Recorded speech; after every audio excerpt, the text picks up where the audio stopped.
তুমি কি চাও চুল দ্রুত লম্বা হোক? এই ভিডিও শেষ পর্যন্ত দেখো।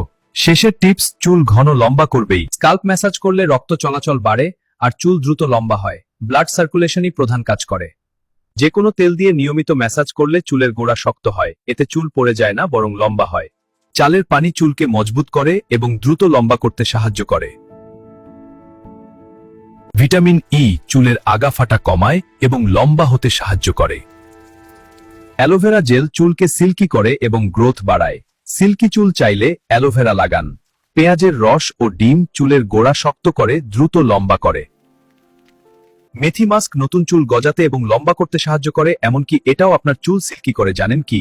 কালোজিরা তেল চুল পড়া কমায় এবং গ্রোথ বাড়ায়, ব্লাড সার্কুলেশনও বাড়ায়। স্কাল্প পরিষ্কার না থাকলে চুল লম্বা হয় না, তাই সঠিক শ্যাম্পু ব্যবহার করো। ডক্টর 2বারের বেশি শ্যাম্পু করবে না। ভালো ঘুম আর নিয়মিত 7 ঘন্টা ঘুমালে চুল দ্রুত ও স্বাস্থ্যকরভাবে লম্বা হয়। তবে রাতের ঘুম চুলের জন্য উপকারী। চুলের আগা কাটা চুল ভাঙা কমায়, ফলে চুল দ্রুত ও স্বাস্থ্যকরভাবে লম্বা হয়। তাই নিয়ম করে 1 মাস পর পর কাটুন। এই নিয়মগুলো টানা 3 থেকে 6 মাস মেনে চললে তোমার চুল এমনভাবেই খাটো থেকে লম্বা ও ঘন হয়ে উঠবে।